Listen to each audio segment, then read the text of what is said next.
ওগুলো আল্লাহর কিতাব, এগুলো বিশ্বাস করতে হবে, কিন্তু মানতে হবে কি কোরআন।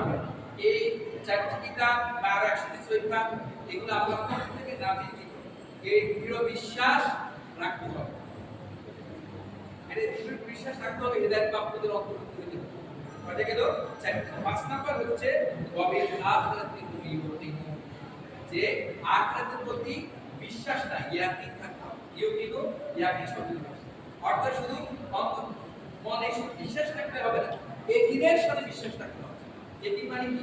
চোখে দেখা, যেমন কেউ চোখে দেখা বিষয় নিয়ে কেউ কি করে না, মতপার্থক্য করে না, দ্বিধাদ্বন্দ্বে ভোগে না, এরকম চোখে দেখা বিষয় যতটা মানুষ বিশ্বাস করে যে মানে আপনার সন্দেহ থাকে, আখিরাতের ব্যাপারে এরকম সন্দেহ যে আমার এই দুনিয়ার জীবনে জীবন নয়, সেখানে শেষ না, এটা মাত্র শুরু, এটা সমাপ্তির পর আর অনন্তকালের জীবন শুরু হবে, আর সেখানে সুখ শান্তি অথবা শাস্তি নির্ধারণ হবে দুনিয়ার এই কর্মপদ্ধতি। ঠিক না ভাই? তাহলে কি আখিরাতে যে বিশ্বাস যদি কারো থাকে, তাহলে সে ভুল পথে চলতে পারে? যদি সে বিশ্বাস করে আমার প্রত্যেকটি কর্মের জবাব আল্লাহর কাছে দিতে হবে, আমার প্রত্যেকটি কাজের হিসাব আল্লাহর কাছে দিতে হবে, সেটা মন্দ হোক আর ভালো হোক, তাহলে সে কোনোদিন ভুল পথে চলতে পারে না। শয়তানের দোকায় পতিত হলেও তওবা করে দিবে। এটাই তো বিশ্বাসের প্রতিফলন। আপনি যদি বিদ্যুতের তারে বিদ্যুৎ থাকে তাহলে লাইট জ্বলবে, আর যদি বিদ্যুৎ না থাকে লাইট জ্বলবে, ফ্যান ঘুরবে, বিদ্যুৎ কি দেখা যায়? আপনার ঈমান আছে, এটা প্রমাণ হবে আপনি নামাজ পড়ে।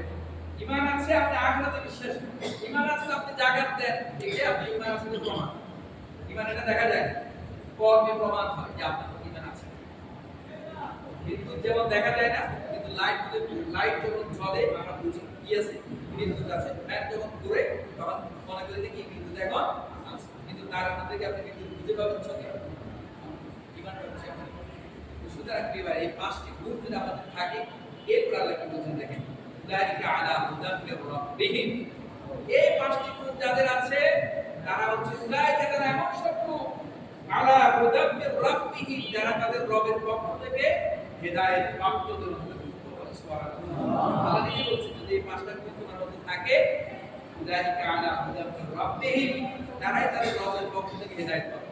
ওয়া উলাইকা হুমুল মুফলিহুন, আর এরাই হচ্ছে সফলকাম। হেদায়েত প্রাপ্ত হলে সফলকাম হবে না? এই যে আল্লাহ বলছেন এরাই হচ্ছে কি? তাহলে আমরা 5টা গুণের কথা জানলাম কি? যে মুত্তাকি নামাজ পড়ে গায়েবের প্রতি বিশ্বাসী হতে হবে, অর্থাৎ ঈমানের কোনো কিছু নিয়ে সন্দেহ থাকতে পারবে না। 2 নম্বর হচ্ছে নামাজ পড়তে হবে। 3 নম্বর হচ্ছে যাকাত দেওয়া থেকে শুরু করে আমরা আল্লাহর রাস্তায় সকল ক্ষেত্রে দান সদকা করতে হবে, নিজের অর্থ সম্পদ থেকে। যারা এর হকদার তাদের মধ্যে সেটা তাদের হক বুঝে নিতে হবে। 3 নম্বর হচ্ছে 4 নম্বর হচ্ছে কোরআনের প্রতি বিশ্বাস রাখতে হবে, কোরআনকে মেনে চলতে হবে এবং কোরআনের আগে না কিতাবের প্রতি বিশ্বাস রাখতে হবে। 5 নম্বর হচ্ছে আখিরাতের প্রতি ঈমান। এই 5টি গুণ যার মধ্যে আছে, আল্লাহ বলছেন উলাইকা আলা হুদাম মির রাব্বিহিম ওয়া উলাইকা হুমুল মুফলিহুন, এরাই হেদায়েত আল্লাহর পক্ষ থেকে হেদায়েত প্রাপ্ত, আর এরাই হচ্ছে কি